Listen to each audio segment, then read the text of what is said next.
Han. Han on your left, Kiihne on your right. It's Sultai mid-range against Bant Klein of the Hadanas variety. These players have been given the green light. Don't forget, we got that time shifter technology, and if you want to see what these players are playing, Cardboard Live is the way to do so. Thanks to our friends there, and that'll be up in just a moment, as Kiihne's going to start off with a card that could be integral to this format. It's Llanowar Elves. Yep. Well, you need to play with a bunch of untapped green sources for the first turn, and we saw a Gruul aggro deck earlier today not even play Llanowar Elves because of that consideration.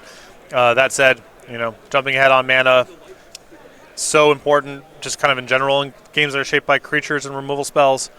And now when you have keywords like adapt, you have the explore stuff going on, you have so much to do with your mana at all times. It's pretty hard to flood out. This will be a Merfolk Branchwalker here for Alex. He'll reveal an Incubation Druid, a card that both players currently do have on the battlefield. Now, Ari Lax, one of my favorite writers for Star City Games on the premium side, he wrote a fantastic article about this card and all the things that this thing can enable. This is one heck of a mana accelerant. Yeah. No doubt about it. This card is, it's one of my favorite designs in the set, and I think it's a really nice, it's mana acceleration for that stage of the game.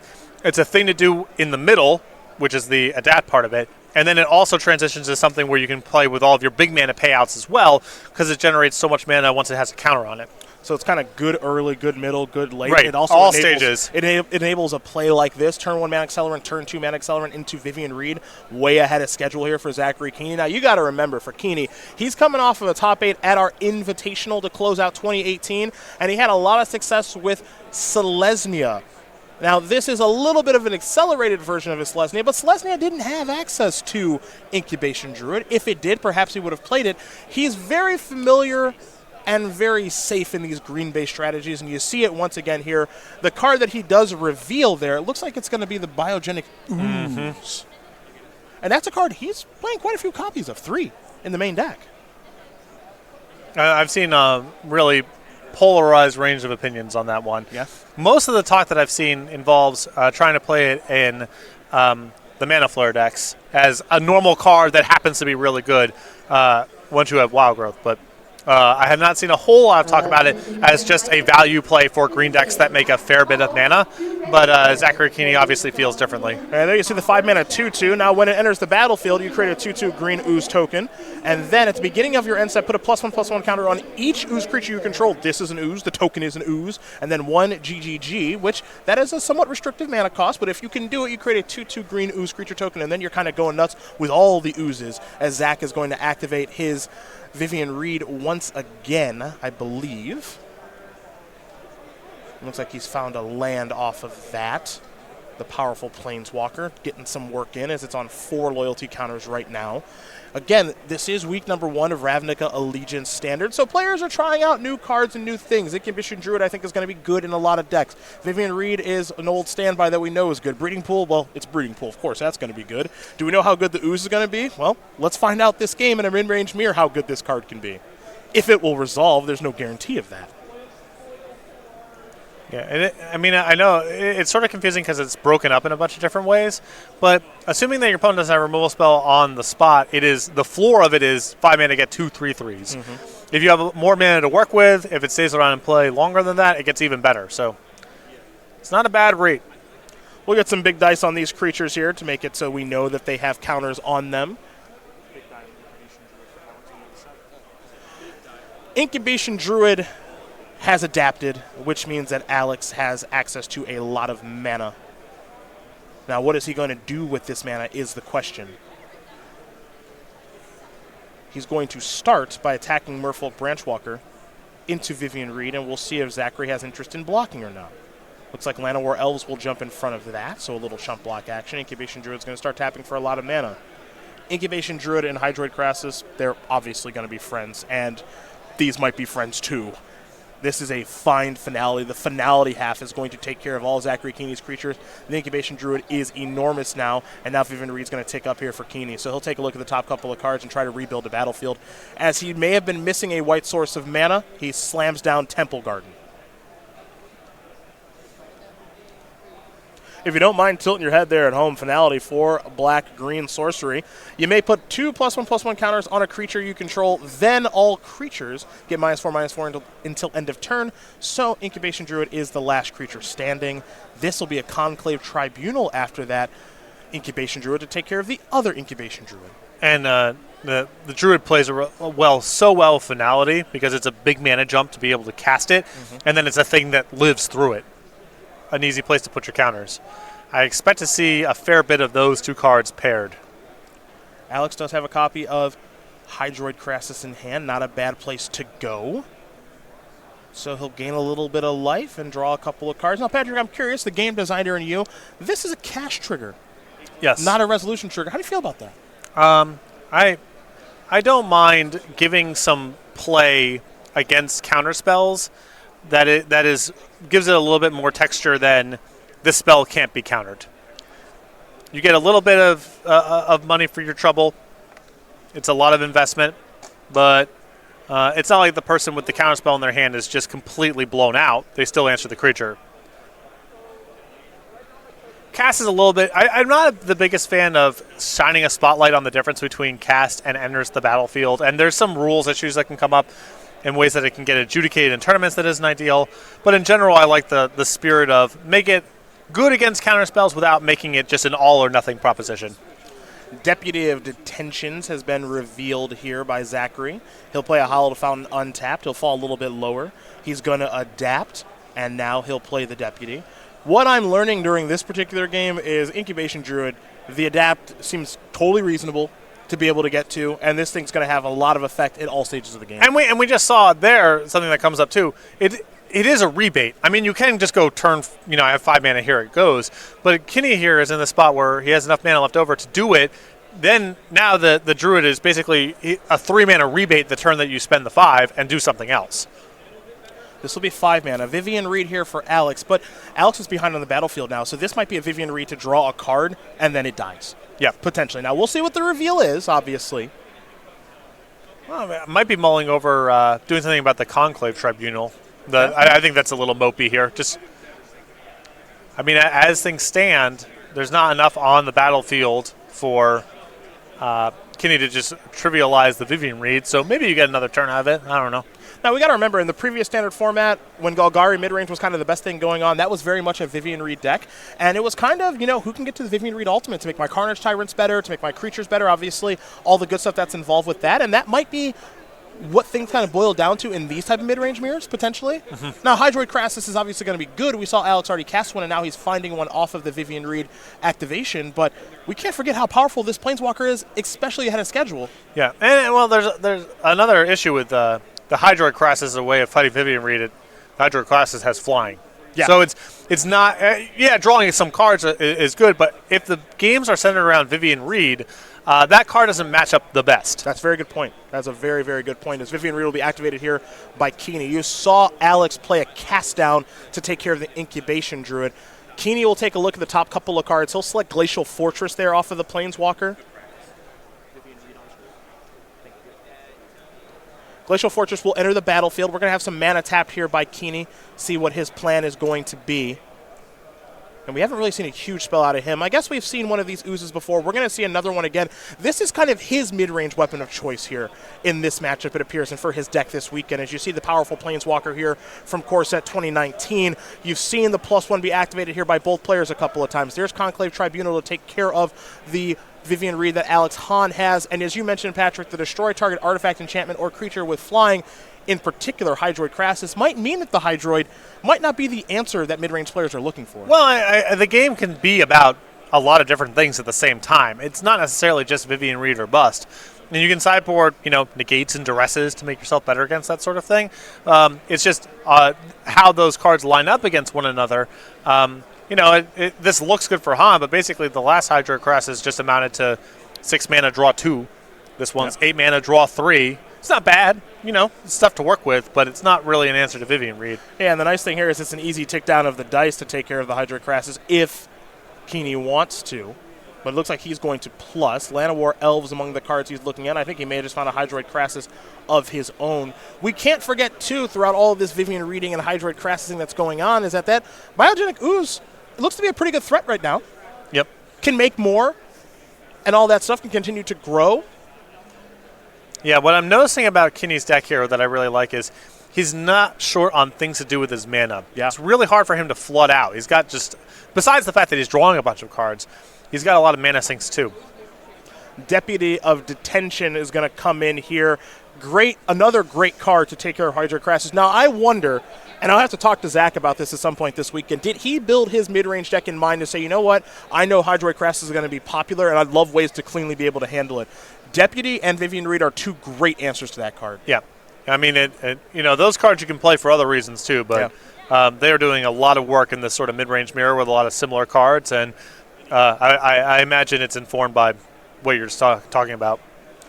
We're going to head back over to Alex Hahn right now, who is pretty far behind. Life total is somewhat high because of the Hydroid Crassus, as he falls down to 17 after those attacks. But he's got a battlefield he's got to contend with here. And what makes the oozes so powerful is not one clean removal spell is going to get it done. No. Your cast downs of the world, all the other stuff, not going to be enough. I suppose I'll rescind my comment a little bit because Fine Finale, as we saw earlier, does take care of things, but there's some setup required with that. Definitely. I mean, I think the issue that you're seeing here is, Alex Hahn is built around Wild Growth Walker. He's trying to get, some traction against red decks, I'm sure.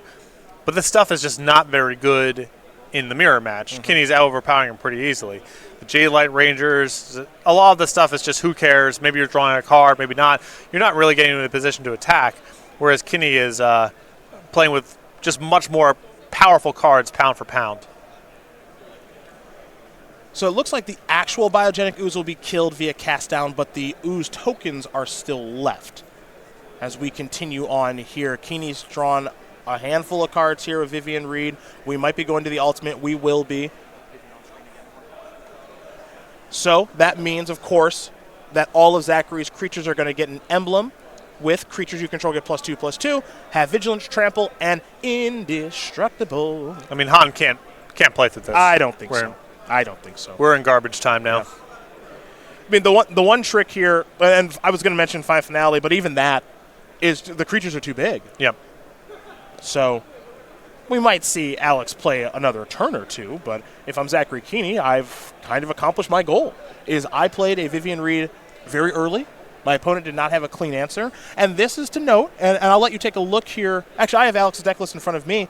Just clean answers to Planeswalkers, because we're not really looking at a hero's downfall in this metagame. There are 2 copies of Vraska's Contempt, but that's really about it. Yep. That's really about it. No, I mean, you're hoping that, Han's deck, you're kind of hoping that your interaction for Planeswalkers is, I'm playing with creatures and removal spells. It's going to be hard for my opponent to get so far ahead on the battlefield that I can't do anything about a Planeswalker. And Kiihne's strategy here, his build, makes that really prohibitive because he's got clean answers, he's a little bit bigger on the ground, and you're seeing Han really struggle just to keep up the raw card quality.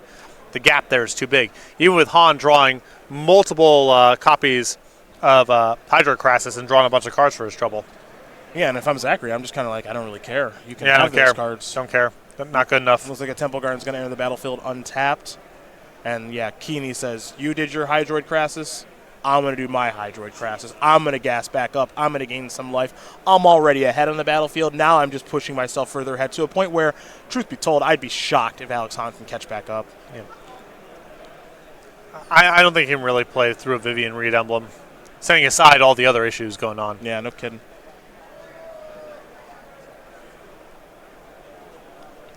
So Han will draw a card, and he's going to survey the battlefield. And we'll see what he can find here as he's down to 9 life. But I'm with you, partner. I just don't see a way to be able to slog through this emblem. He doesn't have any sort of, haymaker to cheat the thing. No. He's just playing. He's just got, normal mid-range cards. Yeah, and Kiihne says, draw, attack with all my stuff. Best of luck with your blocks. We'll see some mana tapped here. So this will probably be a copy of Vraska's Contempt, sure. That'll take care of the Hydroid Crassus. Great stuff. Gain some life. But this feels like it is delaying the inevitable in some regards here for Alex Hahn. Way better battlefield on Kiihne's side, plus the Vivian Reed emblem, plus a handful of cards.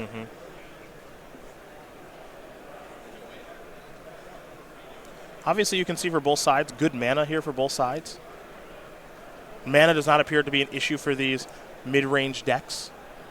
Finding the right balance of shock lands and check lands will be interesting as we work our way through the format, especially with mono red and Boros aggro being decks that can punish you for drawing too many shock lands in your three-color deck. Especially if you're playing with Land of War Elves. That changes the equation quite a bit, Yeah, too. for sure.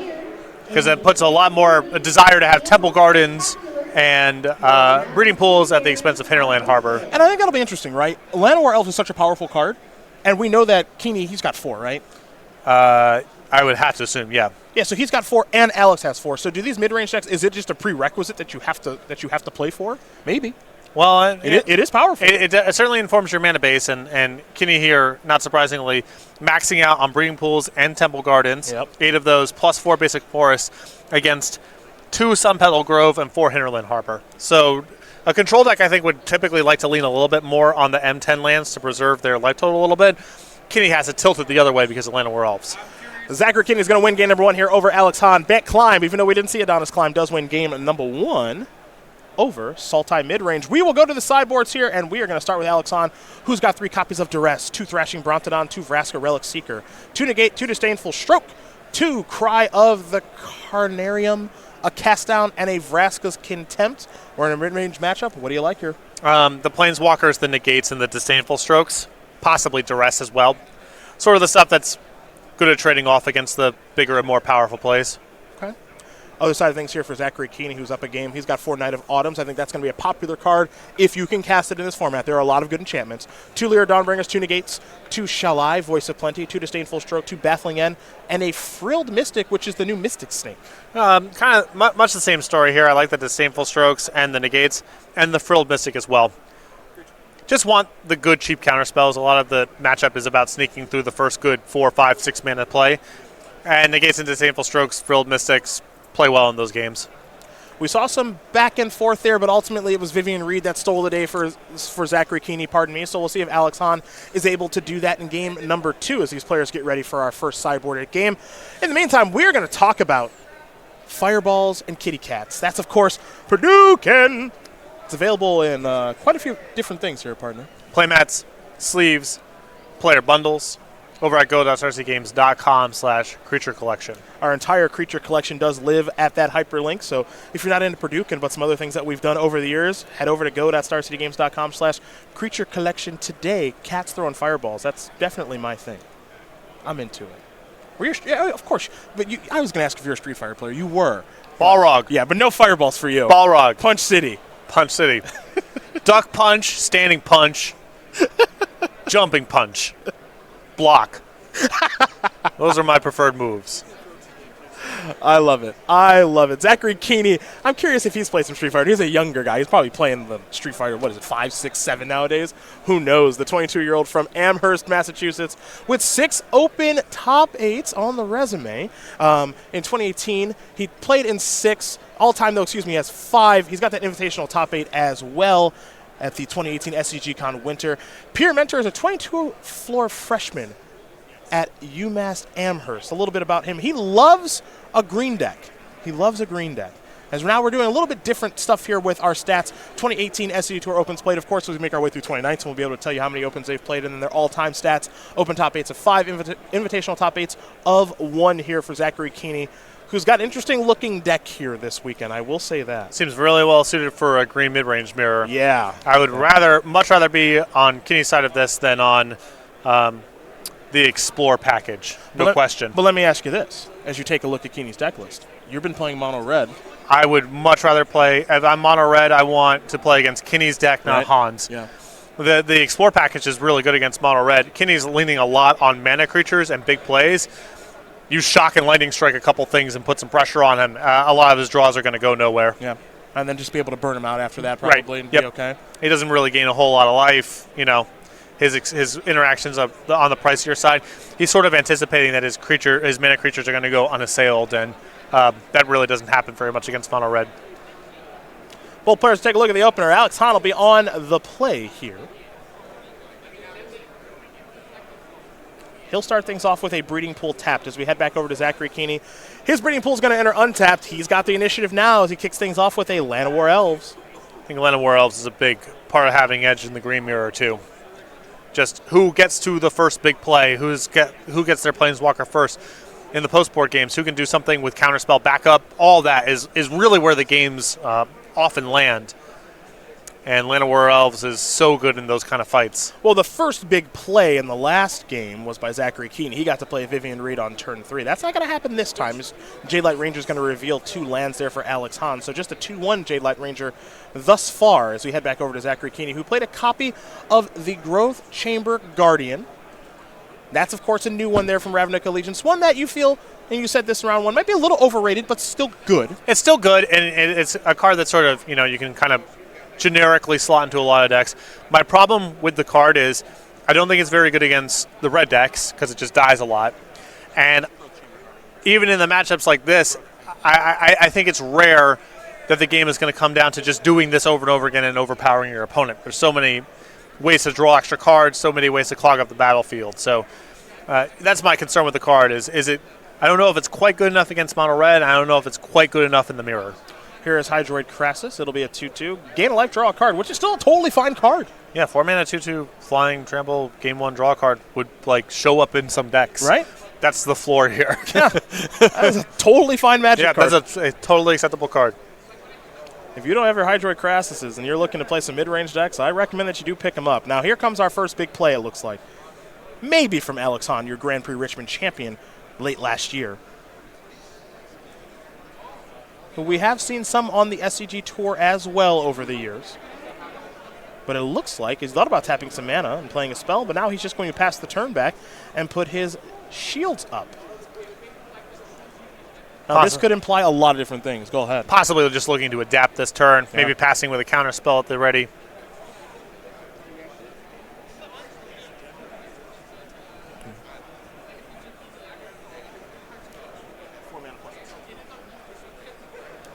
It'll be a baffling end from Zach Kiihne. Baffling End is something Alex is going to take a look at, so we'll take a look at Baffling End as well. This one saw a little bit of play. This is actually a card that Kiihne's cast probably more than most people. Mm-hmm. I like it quite a bit in this kind of matchup because it answers some critical cards. And even if the opponent has removal for it, you don't really care that much about a 3-3. The battlefield's going to get too clogged up for that to be a real card in play.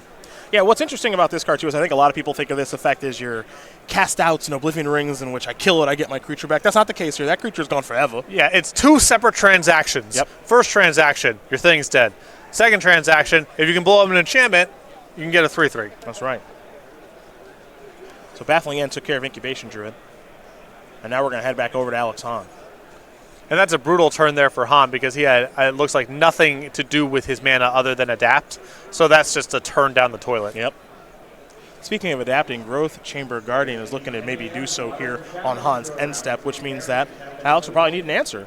Well, we'll find out if he has one as we continue to work our way through this game. There's Thrashing Brontodon. Now, if you're looking to blow up enchantments, that's a way to do it. We'll have an activation here of Growth Chamber Guardian. The adapt will resolve, so now I get to dig up another one. So this is looking like best case scenario here for Growth Chamber Guardian given the situation. The game's being played at a slow pace. It's the biggest thing on the battlefield. This is the spot you want to draw up.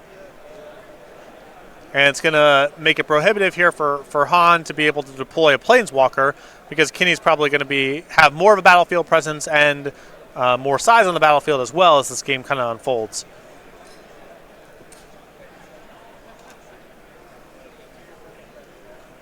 We'll head back over to Zach Kiihne now. He'll untap that Hydroid Crassus, that Llanowar Elves. He's got a nice-looking mana base here. Colors don't appear to be an issue. Has another copy of Growth Chamber Guardian in hand, and he'll serve in with the first one along with the 2/2 Flying Trampling Crassus. Yeah, it's a little bit of a risky double block here for Hahn because if Kiihne has anything, you're just down everything. Although I guess the Thrashing Brontodon gives you a little bit of a hedge. You would at least get a 3/3 token for your trouble. That's fair. That's fair. So he might want a double block here. May just chump. Looks like it's just going to be a chump. To me, if I'm seeing a chump block there by Alex, my thought process is, all right, he's probably setting up something with Fine Finality. Yeah, right. Game 1, when it's unlikely Kiihne has anything to do about that, that's one thing. post-board, when you're expecting like negates and disdainful strokes, I think it's just too transparent what's going on to just chump block like that. Here is Hydroid Crassus. Cash Trigger, of course, resolves, and now that'll be a 4/4. And now what's interesting here is, okay, if I'm Alex, I get to wipe it all up now if I have land 6. It's all gone if I find Finality. But am I winning the game? Yep. The other issue with I guess, again, the Thrashing Bronodon gives you a bit of a hedge. If something were to happen to that, then you wouldn't even have anything to put the counters on. But I suppose in any scenario, you at least have the 3/3 to put the 2 counters on. Yeah. Keep something around.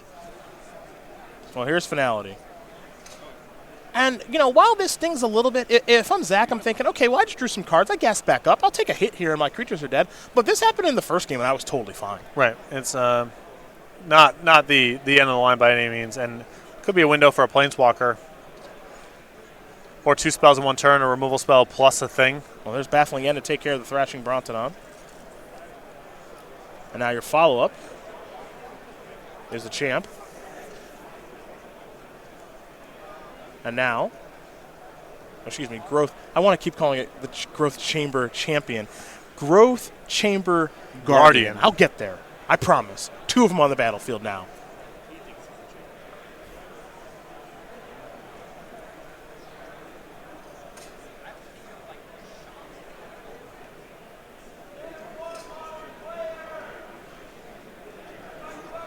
And Kiihne, I think, with Vivien Reid left over, so this is the spot you really want to get to.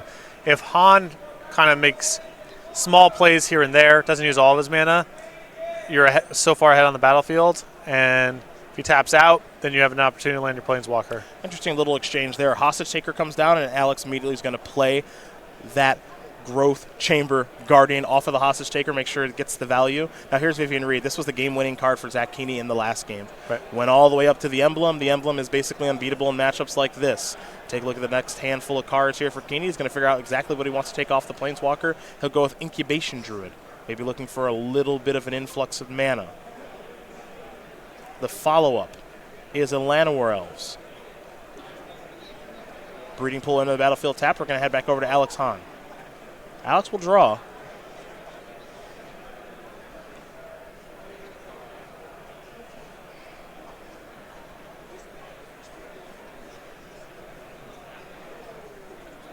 So adapting the Guardian here, plus Hostage Taker, does threaten Vivien Reid. Now, Kiihne's got 2 chump blockers to work with. Mm-hmm.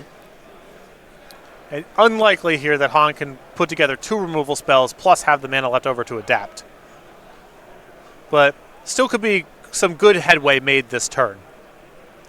The interesting thing in this matchup to me is that Han does have a nice reset button in Finality, right? Mm-hmm. Where Kiihne doesn't really. There's no cleansing Nova or some way to say, okay, all the creatures in the battlefield are dead and I'm going to take over the initiative. Right. He's just got to kind of draw a lot of cards. Yeah, it's tough because what we're kind of seeing here is that Kiihne can draw a lot of cards or effectively draw a bunch of cards.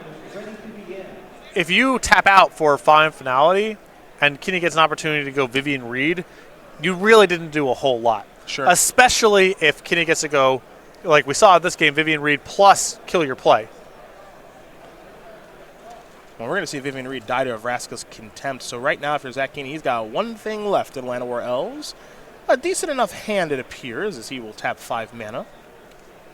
And he'll be playing another copy of Vivien Reid, I think. Yes, he will. Looking for some help from the powerful Planeswalker. So top 4 cards once again in a forest, Llanowar Elves, a Temple Garden, and a Growth Chamber Guardian. You got it. Thank you. Thank you. Not my first rodeo. That's pronounced rodeo. Thank you. And Guardian Yeah. of the Growth Chamber. Okay. Yep. First show of the year is what it is. Basic Forest, the selection here for Zachary Kiihne. 3 mana. This is a Jade Light Ranger.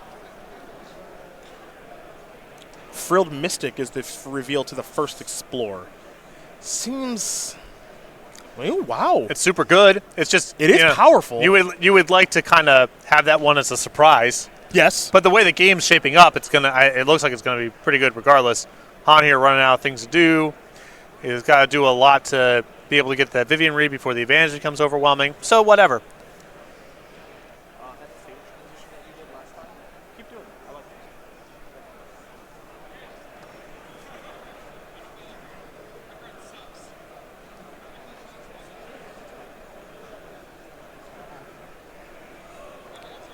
Now Han in the spot. Can he do two things here?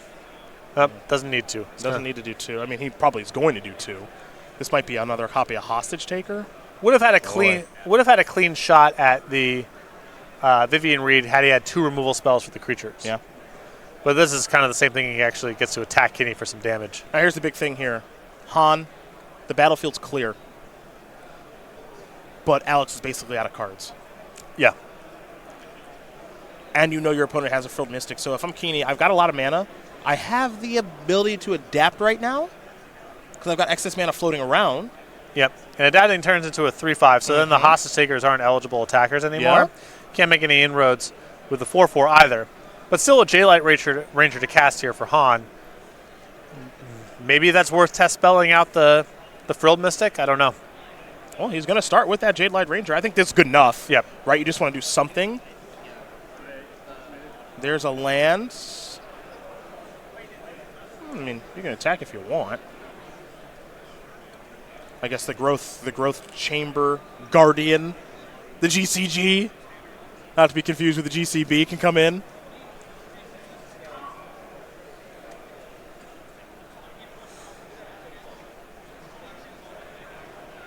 All right, all the knuckleheads.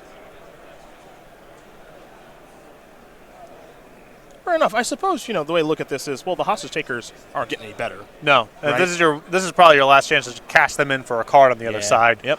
So there's your block. Frilled Mystics on the jump in front of Hostage Taker. Llanowar Elves are going to chump block the GCG, the Growth Chamber Guardian, and Incubation Druid's just going to hang out. So a big draw step here for Kiihne. This is one of those times where you'd love to draw Hydroid Crassus. Hydroid classes are a Planeswalker, yep. That'll do. That'll do. Top couple of cards here. Incubation Druid among them. There's also the Biogenic Ooze. Now, this is kind of interesting, too, because part of you is thinking, man, I just need to get to that Biogenic Ooze. That can take over the game by itself, and he's going to take that, but the inability to cast it right now. Yep, can't cast it and wants to chump block this turn.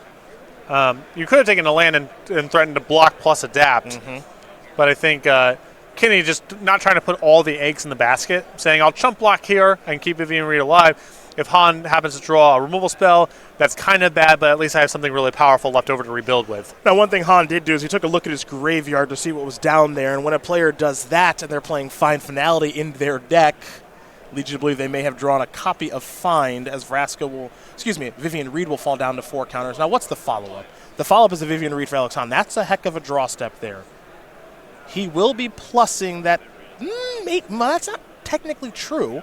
He might be minusing to blow up a Baffling It. Just get a 3/3 and try to put a little bit more pressure on there. Yeah. The problem is that I think the 3/3 just does not line up very well against the ooze that he knows is coming. All right, well, he'll plus instead. Yeah, I like taking a moment there and thinking about it, but and if you didn't know what Kiihne had in hand, I think it's a much more complicated case. But knowing that he's just going to be cranking out a bunch of 3/3s and 4/4s for a while, I don't think you can put that much stock in getting a 3/3 there. Overgrown Tomb is a land that was found. It'll enter the battlefield tapped, and we'll head back over to Alex. We will watch Zachary Kiihne plus a Vivian Reed. And I think a cadence here from Han that I think is likely to win the game is I'm ahead on the Vivian Reed. We're both drawing 2 cards a turn. Stuff is bouncing off of each other. We can't really interact that way. But if I get to the ultimate first, then that's going to bury you. This is a hell of a turn right here for Zachary Kiihne because he's going to play a Biogenic Ooze, and then he can pay to make another one with all of the mana. So now he's got 3 oozes. That means he's got 3 3/3s in one turn and another ooze in backup. And this allows him to defend his Vivian Reed. Now it's on Alex Han to find something like Find Finality or something better than that. Well, I mean, a Crassus here is a good find, too, off of the Vivian Reed. It's a pretty good find. I mean, it still does run into the problem that you mentioned in game number 1, which is shoot down the old flyer. Right. And then if it's your 3 creatures against, Kiihne's got 3 creatures against your 2, suddenly he's threatening the Vivian Reed. And if you can't get to the ultimate, that means advantage goes to Kiihne because he's closer to getting to the ultimate. To say nothing of having the ooze as something that totally dominates the battlefield. Yeah, we can't forget that the other ooze in hand, oozes obviously work great together. So now these oozes, some of them might be 5/5s, Get out of range of Fine Finality? Right, that's the thing. Once they're out of Fine Finality range, Han's just got to play through it, and that's, I mean, how do you do that? So Kiihne's going to plus Vivian Reed again, so we'll take a look at the top couple of cards. There's another Biogenic Ooze in there. There's also a copy of Hadana's Climb. Now, he can't take those, but he'll take another Biogenic Ooze. So, he'll play a land. He's going to play both Oozes. Oh, boy. Yep. So, next turn, Vivian Reed goes up to 8, but then Kiihne is going to have so much on the battlefield to attack with that the emblem's not going to, I don't think it's going to come to that. Oh, boy. Who's the boss? Right now, it's Zachary Kiihne. Tell you that. These things are enormous. I mean, forget about the Vivian Reed. Next turn might be on tap. Right, on tap with everything? Attack you. Yeah. Yeah, these we're out of. We're out of finality range. Oh yeah, way out. Yeah, we're way out of finality. I have no idea how Alex wins now. Yeah, these oozes. That's outrageous. These oozes in green mid-range mirrors where there isn't a ton of removal. Like, wow, is this a breaker? Well, I'll say this, right? I think a lot of people coming in were thinking Hydroid Crassus was the breaker. Yeah. Maybe Ooze is the breaker because you can't kill it with Vivian Reed, and it clogs up the battlefield so much, and it's so much to answer. It's good, and it's good against Vivian Reed as well. Yeah. It's a way of actually just overpowering that card. So, like I said, I don't know, is Kiihne giving up too many percentage points against the red decks? That's a fine question. But we've watched 2 games here where Han's gotten to do his thing. It's not like there's been a problem with his draw, and he has gotten overpowered so dramatically here that it feels like if they played 10 games, Kiihne would win 8 or 9 of them. Yeah, I mean, we're also talking about a game, too, in which 2 hostage takers were cast and used. Yes. Yeah. The guy, he got all of his money. Yeah, he got to cast the Jade Light Ranger and the other card off of the first one, so he got to do everything he wanted to do. He can't say he didn't draw well or get to do his thing, because he absolutely did. Got to Fine Finality both games with a thing left over. Yep. And got everything that Kiihne had in the spot. In both games. In both games. Yep. We may have found a nice card here in Biogenic Ooze, because Alex has to block now. Right, and if you attack with everything and Han just has to chump block to survive the turn, who cares if he's threatening a Vivian Reed? Yeah, I don't care. He has nothing to do with it. Yeah, I don't care at all. The Biogenic Ooze looking real good. It's 9, 12, 16, 20, 24. That's so much damage. No, it's more than that. 24 plus, it's 38 coming across. Yeah, I'm not sure how much is coming across unblocked, but yeah, that's going to do it. Zach Kiihne is going to win this game and match over Alex Han, 2-0. Hadana's Climb.